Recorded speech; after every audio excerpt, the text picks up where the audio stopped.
Hey, I'm Todd Ault. This is Wall Street Words. Today's word is securities lending, an important part of the capital market structure. When you want to buy or sell securities, you have to go to a broker-dealer. When you go to a broker-dealer, you can borrow securities from someone else and you can sell them before you own them. When you sell them before you own them, you're shorting a stock.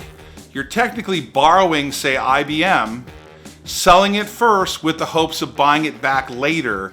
Those securities lending transactions have a rate attached to them. You can do that through your own broker-dealer account. This is also done with hedging, other derivative type transactions. Securities lending is an important component of the market and the structure of how it operates. Shorting stocks is a regular component of trading, and you must borrow those securities first before you can sell them. Securities lending. Hey, thanks for watching Wall Street Words. New words and terms delivered every single day. Please subscribe, push the bell. If you found this information helpful or you think someone could benefit from this information, please share this video. Thanks for watching our channel. Always good things happening here.